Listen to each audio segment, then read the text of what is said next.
myself sometimes saying, "Oh yeah, she's older," and then it's like, "Oh no, it's not older. I know, I know, It's not I older know. at all." About to be 34. Man, it just reminds me of the Wii music, and I just like it so much. I need to just get the Wii music and have it playing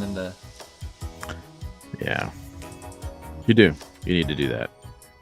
in the teen Can room. you get on that, please? Well, I said in the teen room. Sorry. In the teen room. I want to get it set up. I need to get. I want to get like a soundboard or something in the teen room because we have these speakers. Like an easier setup to be able to play music through those speakers.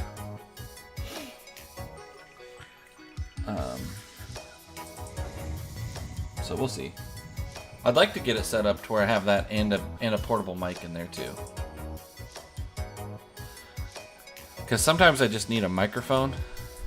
It'd be nice, like when that room gets full, it gets really loud, and it'd be nice to have a microphone. So I need to talk to. Now it's a new year, new budget. Talk to Jimmy Paul about. Jimmy Paul, what a good name, right? Talk to Jimmy Paul about getting that worked on. I I got a little portable speaker that has a microphone with it. Yeah, so do I, and I use it I all don't the recommend time. it. But it's u- great. It's great for church camp. It's great for youth rallies.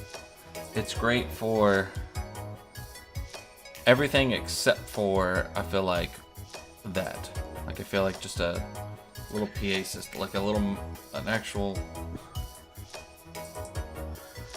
Yeah, the microphone aspect of mine is really great in theory, but it doesn't respond very well. It's like it takes 3 syllables before it actually picks up that you're talking into the microphone. So there's a huge delay. So if you're trying to like give a devotional through there and you have any kind of a pause, everybody Yes. misses the first 3 syllables when you pick back up. Yes. Well, and it's good for an outdoor mic, but it's very. I don't know. It's very flat. I feel like when you're inside trying to use it, Oh it's yeah. like any other mic.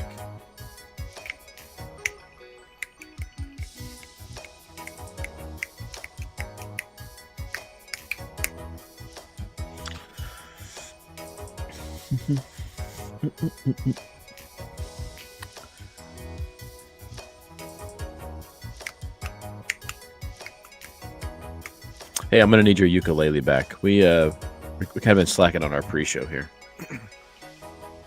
Yeah, it's because I'm lame and I'm doing texting. You're texting, not sharing. You are lame. Come on, man. Well, I'm trying to get my Nexus boys to watch Encanto. So that How we about can you do try to get Nexus your camp. Nexus boys to watch Behind the Beards, and then you can worry about Encanto later. Yeah, that's true. We got our NCYM crew. Did you see the spreadsheet I put up in the I Google did. Drive? Our Google Drive looks like legit. Like we've grown so much. Did you actually talk to some of those people, or are those just predates you were thinking of? Everyone on the list I have talked to, and they've agreed to come on the show. I just haven't gotten a date set in Okay. stone for them yet. So Cool. they've said, yeah, they would be willing to come on. Well, yeah, I've got a couple. I need to talk to Adam, England, when he wants to come on. He was like very passionate about a topic that he really wants to come in. He'd do really good, so I'm excited to have him on. Little What was West the topic he was Coaster. passionate about? Well, you'll just have to wait and watch come the on, episode man. and find out. And watch the episode. Yeah, you are not invited to do it. No, I'm I just got kidding. you. Actually, you and Adam, like, I've never met somebody who dresses as nice as Adam. And it before you, I was like, I never met anyone who dresses like as nice as Josh until I met Adam. And Adam is like, he's well dressed. Is he well dressed or is he bedazzled? He's just well Jewel. dressed. He is not bedazzled. You win that one, my friend. I haven't seen you wear a Good. bedazzled shirt in a while. Have you grown out of it? Have you grown up? Are you mature now? Oh no, absolutely not. It's just, I mean, when I'm in the office and it's just me, I forget that I had to dress up for you for the show There's on no one. Tuesdays. So Yeah, I do. I mean, I'm wearing a Central Church of Christ shirt, so. yeah, and I'm wearing my Grand Canyon hat. So Grand Canyon. Till we're all growing a beard. A man's face should never be bare. We just want some facial hair. We're anticipating, yeah, everyone's waiting for a beard. well, hey everybody, good morning, and this is Behind the Beards. And here on Behind the Beards, we pull the curtain back, take a look behind the scenes, and reveal the things that go on in the hearts and minds of your church and ministry leaders. I am Joshua Fowler, preaching minister in Baton Rouge, Louisiana. Aaron Partlow is a youth minister in Longview, Texas. Aaron, man, you're coming off of some crazy couple of weeks here. NCYM and Tis the Winterfest season. back to back.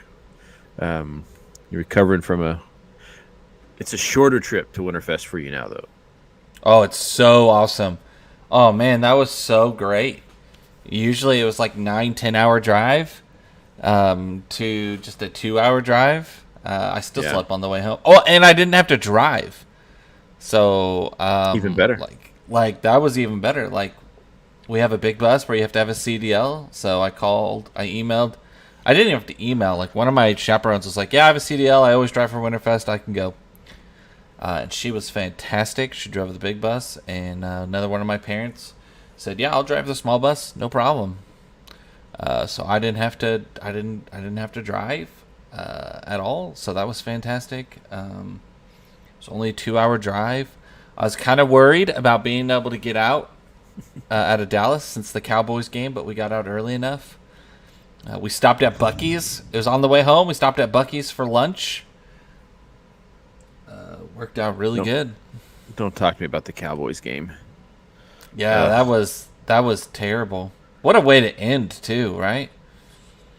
As an official of games, what was going through your mind? In the As an most official? Christian way possible. Yeah. No, as an official, what's going on in my mind is those dudes are hauling. Like Yeah. that center judge, like he was on the move. That was all on It was all Dak on point, Prescott right? and the center. Yeah, they should have held the ball out. Instead of putting it on the ground, they should have been holding it up so he could just run by, grab it, and put it down because he has to put the ball down Yeah. because that marks it ready for play.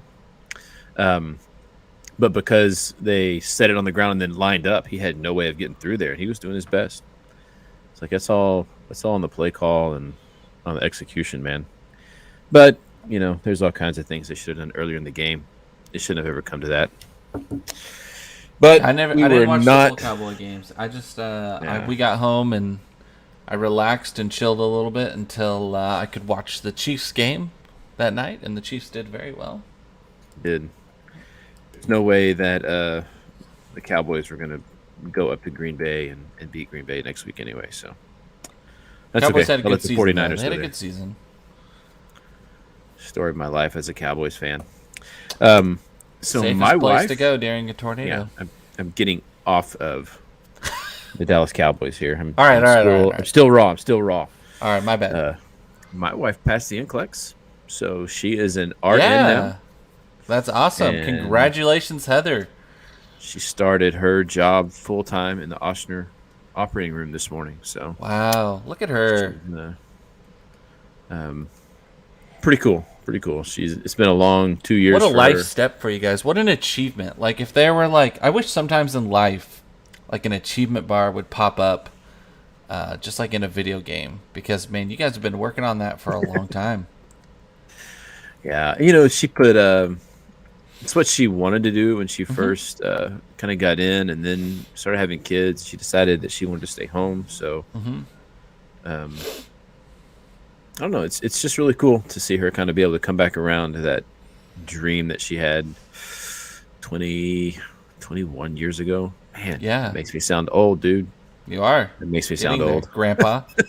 You're about to be Grandpa, man. I am about to be grandpa.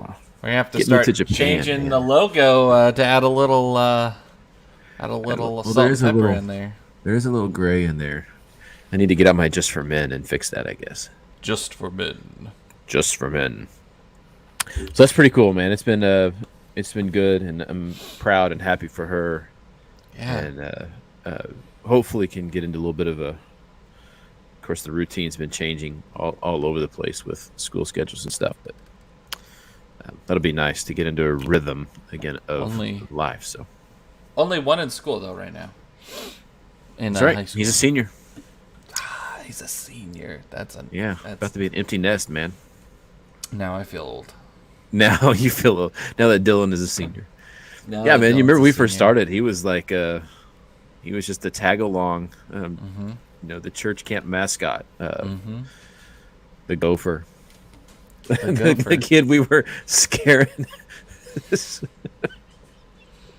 He still hears that song every once in a while. I'll walking through Walmart and I'll whistle that song and he'll be like, "Dude, Not cool. Oh, that's so funny. Good times. I'm just thankful he wasn't scarred for life." Yeah, me too. Man, well, I'm kind of I don't know. We'll see. We'll see how this episode goes today. We're gonna do I have a Something video. extremely different. Very different. Aaron hasn't seen the video that I'm about to show, and nothing controversial. So I'll just put that out there with you. We're gonna do just a little blind reaction video. Go through it. What do you like? What do you not like? How do we incorporate this into some of the things that we are teaching and preaching? Because as our people are involved in social media and such, there's a lot that we can, I think, maybe use, and sometimes maybe we need to redirect. So I even knew you were going to do this, and I thought I put my journal over here so I could take notes. it's a 60-second video. You're not gonna have time to take notes. Hey, listen. Are you ready? I'm ready. All right. This is from Mr. Peace and Love on TikTok, and I hope the sound is playing on our stream.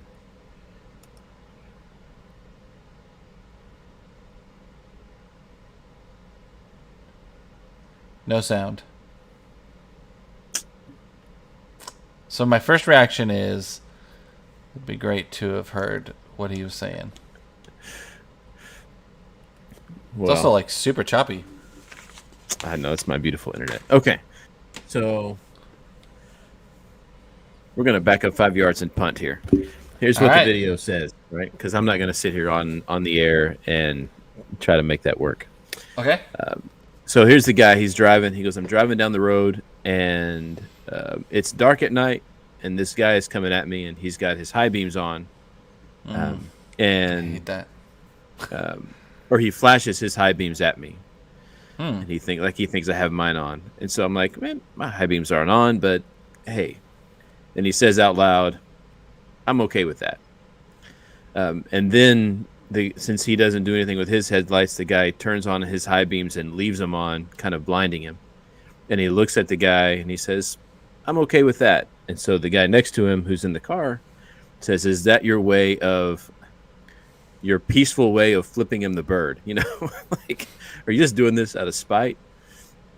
And he says, no. He goes, saying that out loud is my way of reminding myself that there are more important things, that I'm not going to let what's going on in someone else's life to affect the attitude that I have, going forward. So my natural instinct might be to respond with some kind of spite or attitude towards this other person when they're doing something to me that's not warranted. But instead of becoming spiteful and hateful, I just say out loud, I'm okay with that, as a way of reminding myself of an attitude that we should have.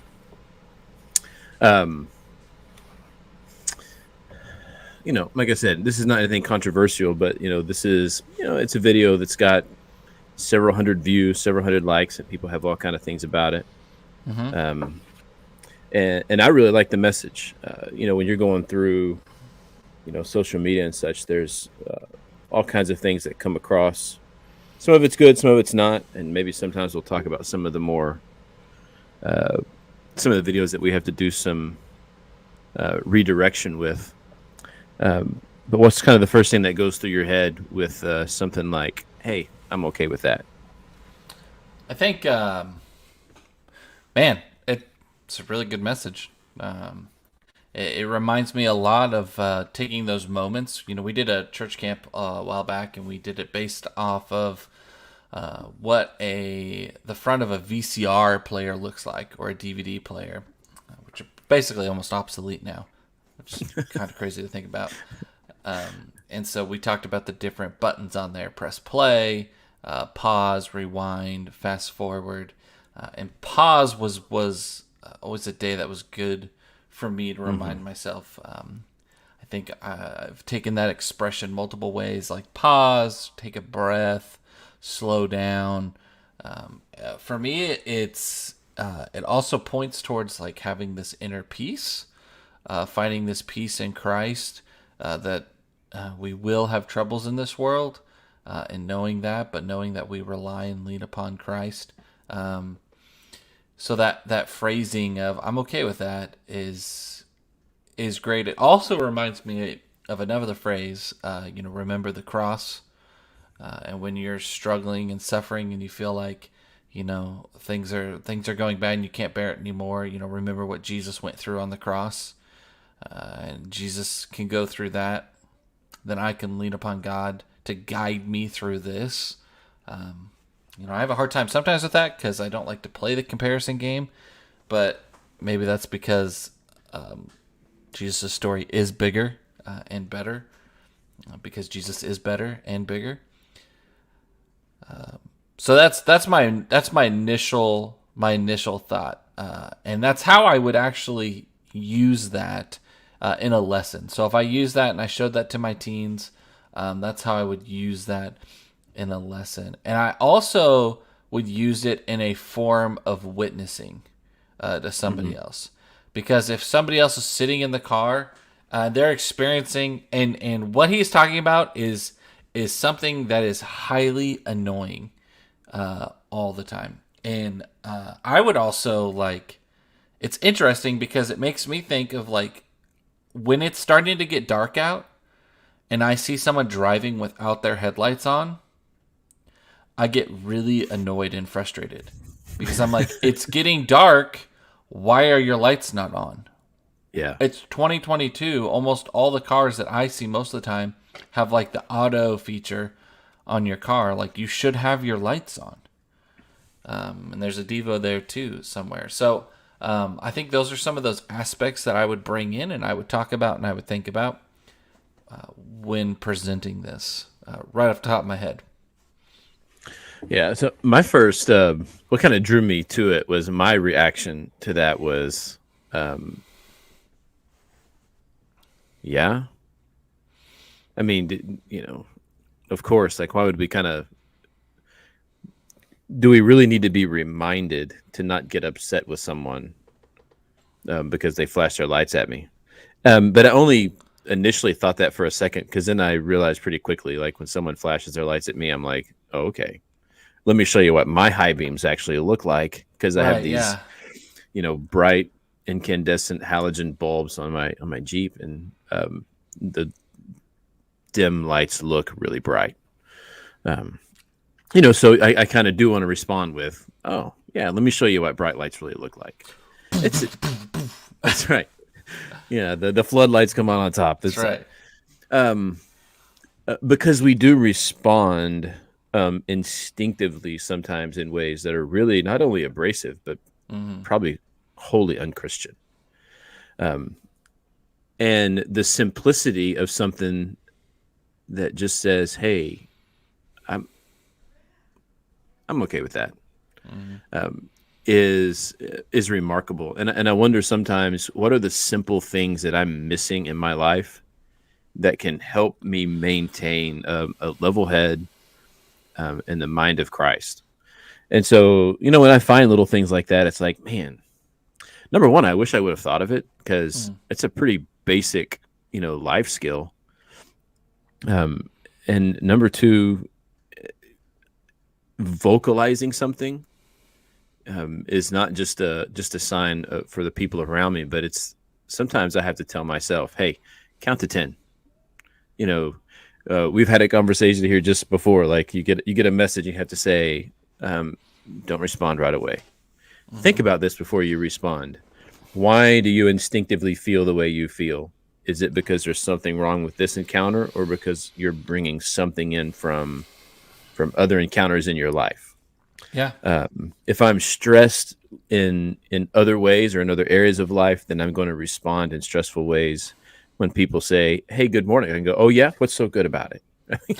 Like, "Oh yeah, me, sorry." Yikes. And sometimes I need to remind myself, "Hey, like you said, press pause, take a beat, sit on this for a minute." And I really liked that message that says, "I'm okay with that. Fake it till you make it," kind of a thing. Yeah. I want to think of the point because there's some point where like I sit there and I look at that video and I go, okay, somebody flashes their high beams at me. I'm like, okay, whatever. It is what it is, you know. You're leaving them on. Oh, okay, well, it is what it is. You know, I wouldn't have a reaction to that at all. And then I sit there and I think about like, what's your reaction when the light's been green for like 0.5 seconds and somebody honks their horn behind you? What's your reaction to that? Is it, "Oh, you're honking your horn at me, what's going on?" Or is it, "All right, relax, like chill out, it just turned green."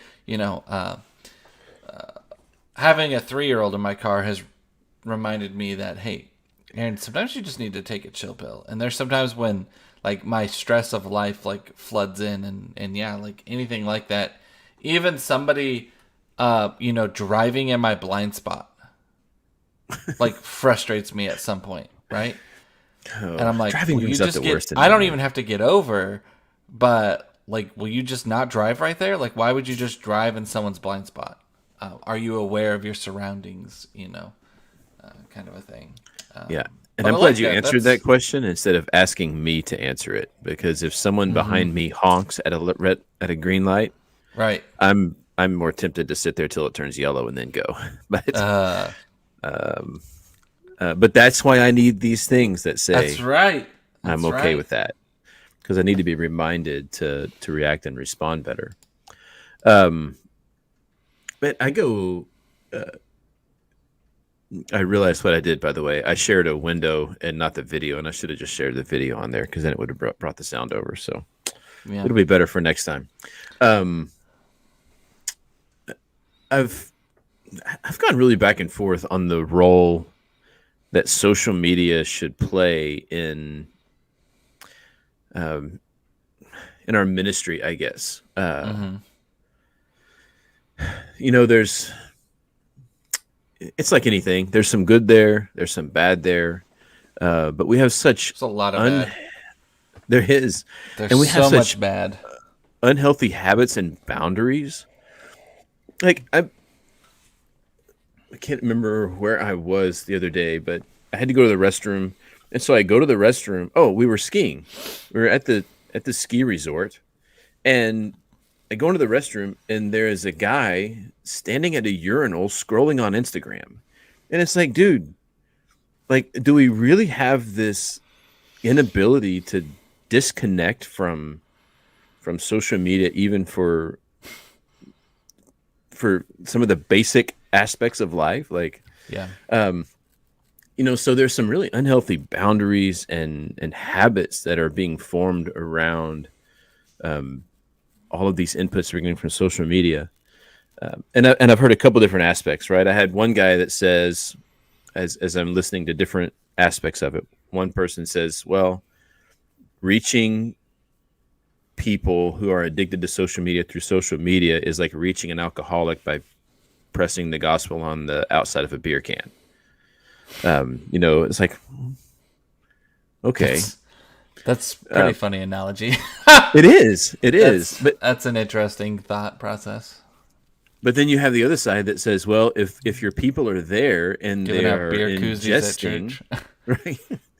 If they're ingesting, this media and they're ingesting all this material, why wouldn't you want to give them something that is affirming and truthful and positive? Because they won't So read and I it. see, right? That's not what they're there for. That's what they're there for. Yeah, it's a Christian TikTok. Skip it. Oh, Christian TikTok. Skip it. Skip it. Skip it. The drama. And so, but it's this challenging line that we walk, right? Between just kind of blending in with the culture and standing apart from it. What role you have any like guidelines that you use for when you will or won't use something? That's a terrible time to ask me that because I am two bad posts away from just pulling the plug on my Facebook account and just moving out and being done with it. I get frustrated, I get annoyed, I get exhausted at people's comments that are just like I love my alma mater OC and and I look at like I don't know why I need to just stop clicking the comments to their posts because it doesn't matter what the post is about, and I've noticed it's like the same people, like couple people. Doesn't matter whatever they post on, they comment some toxic post that it doesn't refer to what they're actually posting or talking about, but about some decisions that they've made and some other stuff about that, and they bring in race and gender and all sorts of stuff, and it's a picture of two people running and they're like celebrating that OC's doing like some sort of running race with their new loop around their facility. And it's like, why are you bringing that into this? And so, like, for me, like, that's what social media has become. It's become a place where people, has social media become the new Nineveh? I don't know. Like, I think that's a terrible analogy and also kind of a good analogy because, man, if I was Jonah and God was like, hey, I need you to go and do social media ministry, I'd be like, no. I will go anywhere else in the entire world. I will go to the most undesirable place and do ministry there. But so social media ministry is really difficult for me. I'm thankful to have some volunteers who will post pictures to our private Facebook group. I don't have. I use my Instagram barely. The only time I post a picture is a cool picture of Sam, and I only do it if I can get it posted before my wife posts it, so that I can get credit. Is basically it. Like, it's pretty terrible. So I don't know. I'm not a social media expert. I do know that a lot of I don't know. I'm not sold. I'm not sold that that's the only avenue to reach people. So, like, I'm not sold on that. Like, I'm not sold, like, Right. If you're not using social media, you're not being effective. I'm not sold on that. I think if your church is not being involved, I think if you're a minister or your social media minister, or whoever you got volunteering doing that, if it's their job to reach the lost through your social media, then I think we've lost some priorities. I think what the world needs to stand apart is human on human contact. Is our church members being the church and talking to their neighbors and friends that are outside of a Christian community and reaching and telling the lost. It's not about paying ministers to be evangelists. It's not about paying social media people to broadcast your message over social media. They know your message over social media, and they don't care. What they really care about is when you act it out and do it in person. They care about people who give up weeks of vacation and go and cut down trees that have fallen in the yard. They care about, bringing food to the needy and being a part of your community and supporting and helping They care more about like those actions that a Christian does because Jesus has called us to. In my opinion, more than they care about like even your church sign. Like Yeah. Like I don't like it's not. I don't care. I don't care what goes on our church sign because it doesn't mean anything. What I care about is the elementary school that's 3 blocks away that's asked us to help, and if we haven't done anything, that's what I care about. No, we need to help and we need to be a part and we need to be supportive. And so I feel like for me personally, and this is like a big rant, and I understand that, but social media has become such a blinding light that we're like, oh, but we need to do this because we need to reach people. And I'm like, no, we don't need to do this to reach people. We can be a part of it. Like, we can do some stuff. That's fine. I don't care about live stream and all that stuff. That's good. I'm glad that we're being a part of that. But what are you doing in your life to actually actively reach people? Don't come to church on Sunday and say, I love Jesus, and then go to a restaurant and chew out the waitress because she messed up your order because, you can't get the children-sized chicken nuggets as an adult. Hate to tell you this, but it don't matter what you post on social media. You just made that waitress day like worse. Yeah, and what do you do with those moments where those people know that you're church people? When you're coming into a restaurant in a big group at 11:30 or 12:30. Right. Those church folks, man, they come in and they want their food. They're so when you're coming in a time where that they know who you are, where you're coming from, you're probably dressed differently than a lot of people in the world are on a Sunday morning. And so what are we doing in those moments where people know who we are, know where we're coming from? Are we shining a light on the grace and mercy of our Savior, or are we just deepening the stereotype of Christian kind of behavior? That's what we have to do. We have to slam against that stereotype because, just to bring it all and wrap it all around, like if you go out to lunch or you do something as a church group and you go out and the waiter's having a hard time, maybe you need to stop and you need to say, I'm okay with that. I'm okay with that. Yeah. And we need those reminders, though, Yeah. We need those reminders, and sometimes we need those verbal reminders. Spending 11 and a half to 12 years working in the service industry. Mm-hmm. You worked, at Marco's Pizza there for a while. Jack in the Box was a huge eye-opener for me. Jack in the Box.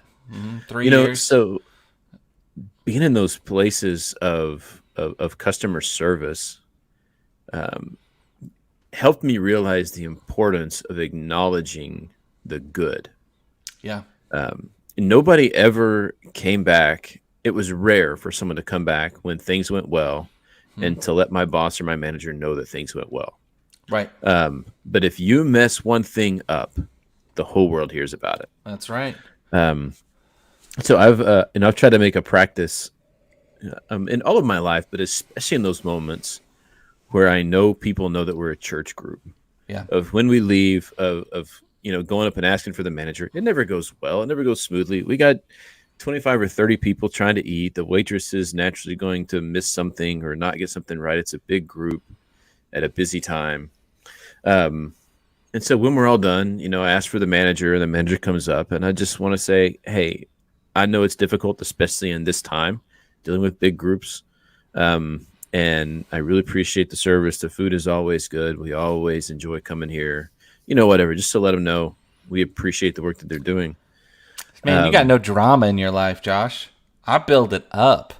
We used to take our group. We were talking about Winterfest. We always used to go to the Chili's there, and I'd say, hey, I need to talk to your manager, please. And they'd have the manager come out, and I'd be like, hey, you know what? We have a group of 26 people, and when we got here, there was no wait. And I think that was really cool, and I appreciate that. And you know what? We all ordered our food, and we all got it within a reasonable amount of time. And your waiter, your waitress, you know what? My cup was overflowing. Like, it was good, and I appreciate that a whole lot. They were attentive, and they did a great job, because I work with these teens all the time, and they showed more patience than I have. And I just want you to know that I think you have an excellent staff, and you guys are doing a great job. Like, I build it up, like, every time, and I remember, like, every time the manager's like, oh, he's gonna rip into me, and I'm like, what am I going to have to give away for free? they did, yeah, they uh, did great, and then we always left like a big tip, as a church group. Like, we left a big tip. Those are some of my favorite TikToks, and I hope like a lot of them are real.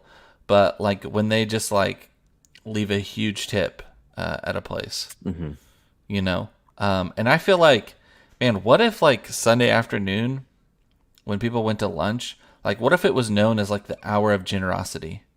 Right. Like, and all of a sudden there's like news reports about how like Sunday afternoon is the largest, is the is the best time to work as a waitress or a waiter, because Christians tip an absurd amount on Sundays.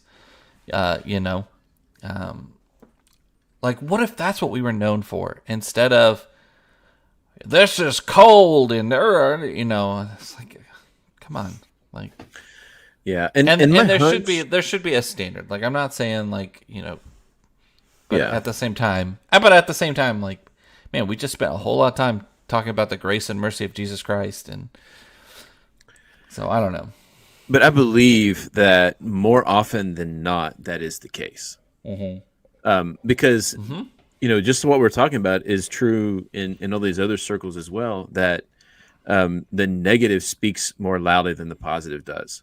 And so we have to work extra hard to make sure those positive moments that we have, like scream out to drown out, the negative voices and the negative experiences. But we're too quick to kind of let them happen. And we're kind of too quick to let them just kind of pass by. It's like, I'll get it next time. It's like, no, make sure that this is the experience that they will remember. So that this waiter or this waitress, if we're going to stay on this topic, the next time someone says anything negative about it, the one thing she or he will remember is, no, we have this group that comes in pretty regularly, and when I see them walk in the door, I want them in my section. Yeah. Or better yet, and when they walk in your door, because for some reason they had a Sunday off or Wednesday night off, and they walk in and they see you, they don't go, that's the bald guy who chewed me out.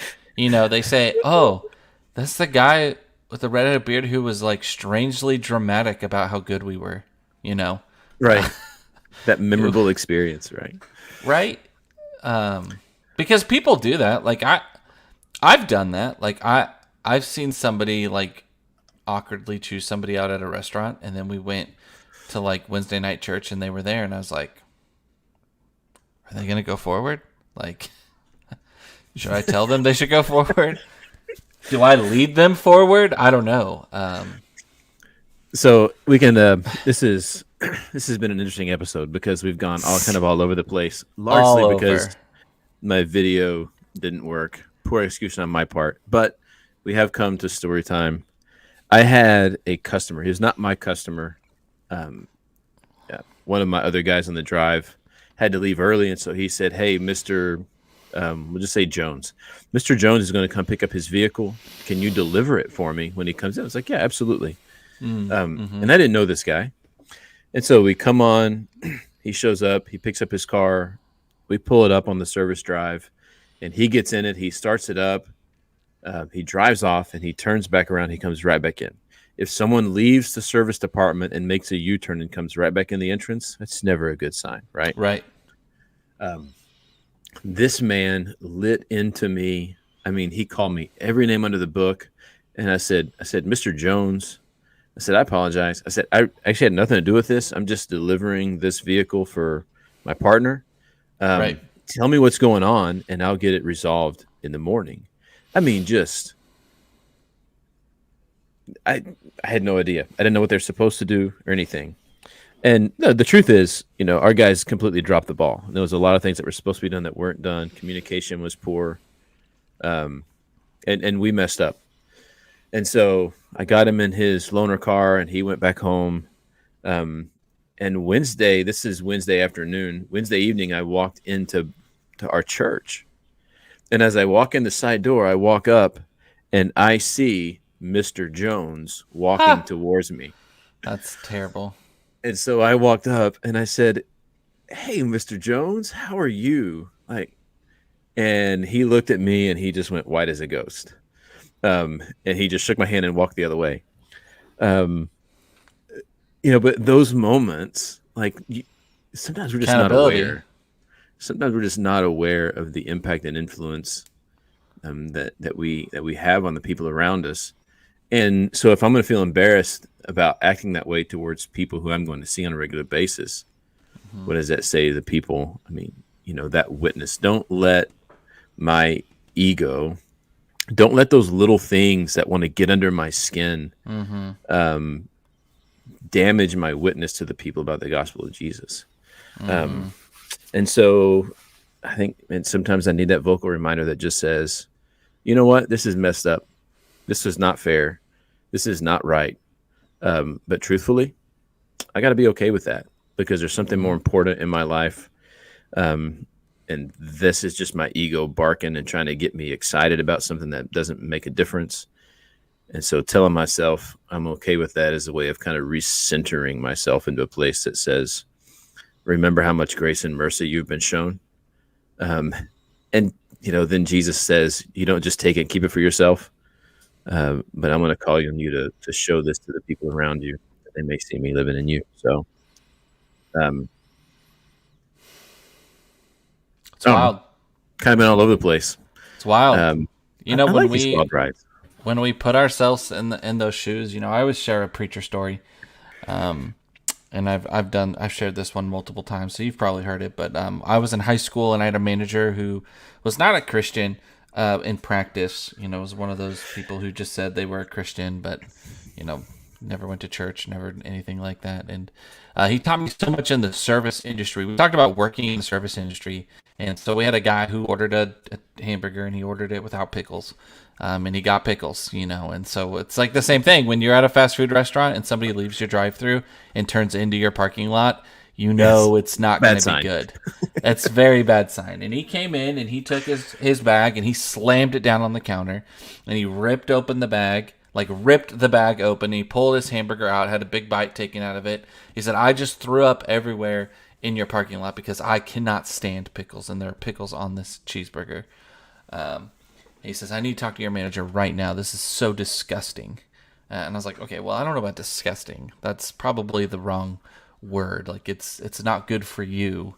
But pickles are not disgusting. If they were disgusting, then there wouldn't be a million pickle jars in every grocery store all the time. But, and that's a little bit of my mom coming out of me because she's like, you need to choose a better word because that's not what disgusting really means. I'm like, okay, that makes sense. I agree. And so James comes out. We'll call him James. And James comes out, and he's standing there. And the guy's like, "So what are you going to do about that?" He says, "Well, I will take this back, and I will personally fix and make your burger. I'll wash my hands real quick, and I'll cook you a fresh one, brand new." And he hands it very calm. And he's like trying to get a rise out of James, right? Mm-hmm. And he can't get a rise out of James at all. So it just makes him more mad. And so I remember sitting there kind of like doing a milkshake forever, watching this whole side conversation, oh yeah, I'll pour the soda out of this cup and refill it because you want to know what's going on. And so the guy, he goes, "Well, here, take your pickles back." And he takes the pickles off and he flings them at James, and it hits him right in the chest, and then they fall off on the floor. He says, "Okay, sir, thank you. I'll take this food back and I will make it fresh for you." And he doesn't react at all, and he makes some fresh food and he gives it to him. He says, "Hey," I threw in a $5 gift card as well. "I hope you have a really good day, and I hope you come back and join us." And he's like, "I will never come back here again because this place is just terrible." I'm like, how can you have that reaction when they cooked you a fresh burger? You acted like a tool in front of everybody in this auditorium, in this restaurant. Awkward. Yeah, in this fast food joint. And he gave you a $5 gift card or it was a coupon for a free Jumbo Jack or something. It was, it was like, hey, here's a free burger on us. And I remember seeing that, and I remember just going Man, that is what Christ calls us to. Like, people are just going to come at you, and they're going to come at you strong, and they're going to come at you with their high beams, and they're going to come at you with their horn honkings, and they're going to come at you with their complaints and with me, me, me, me, me. And the whole point about Christianity is that it's not about me, right? It's not about me. It's not about what makes me uncomfortable. It's not about what makes me, in an awkward situation. It's not about me at all. It's all about Jesus. It's all about God, and it's all about living that life for Jesus and not for myself. That's why my old self dies and my new self is born again. And in ministry, it's so difficult as a minister. So here's my behind the beards moment for you. Is it's so hard as a minister because we train and we teach and we preach and we teach and we preach about the same thing. Like, this is how we need to act as Christians. And sometimes we are so let down in ministry about how we get treated by other Christians. Mm-hmm. And maybe you've had this experience, but I reach out to our audience, and I want you guys to understand that, like, it's not about you, it's about Jesus, and it's about reaching the lost, and it's about coming to this common place, whether it's worship songs, whether it's, what's the sermon about, whether it's how we do a program or anything like that. But it's about it. That's the whole point. And at some point, like, don't miss that. Don't miss that. So at the end of the day, sit down and say, I'm okay with that because it's not about me and it's about Jesus. And that's the major point. And I feel that, after going to a conference and hearing and talking to a lot of youth ministers, sometimes the hardest place to go is to church, because we get hurt by people in this same, scenario. And it makes church sometimes really awkward where we sit there and I'm the waiter that came in from waiting your table, and you just chewed me out and said some really horrible and terrible things. And now, like, we have to sit in the same auditorium and worship, I don't know. People always ask me, like, Aaron, are you ever going to grow up and be a preacher? And I'm like, no, never. I don't. I prefer working with junior high and high school students because they'll listen, they'll change, and they'll say sorry. And I feel like sometimes adults don't. Yeah, I have my biggest plea for Christians all over the place is just simply don't let your ego destroy your witness. Remember that we are called to be a witness and a testimony to the life-changing power of the grace and mercy of Jesus. Mm-hmm. And like sometimes even as ministers, I need to be reminded that, like you said, it is about him and it's not about me. And if my immediate response is to be offended or to be entitled, then there's something wrong with my mind and my heart that I need to examine. And so if you don't have one of those triggers, if you don't have one of those things that helps you in those moments to come back to center, find one. And maybe it is something just as simple as saying, hey, I need to be okay with that. Preston, who's on our YouTube stream here, just said, to preach the gospel and to be forgotten. That that is our call, is to preach the gospel and step out of the way and let people see Jesus. And if they're not seeing Jesus in the way that I'm living, I need a reminder that calls me back to that. And that's true even for us as ministers. We need those reminders. We need those points of accountability. Yeah, we need that as ministers, and we need that as church members and church folks, and as elders and as deacons and as everything. Like, yeah, I've enjoyed this flow, man. I know it's been a lot different than what we typically No. do, but been it's a been a ride. while since we just kind of sat and talked for a little bit. You want to take has us been. out? But we want to thank you all for being here today. We also want to remind you of Galatians 6:9. Don't grow weary in doing good. Man, does that just fit today's podcast for sure. Don't grow weary in doing good. This world is messy. This life is messy. So allow Christ to use you to do something different, something good in His name. I'm Aaron, and this is Josh, and we look forward to seeing you next week on Behind the Beards. Till we're all growing a beard. A man's face should never be bare. We just want some facial hair. We're anticipating, yeah, everyone's waiting for a beard.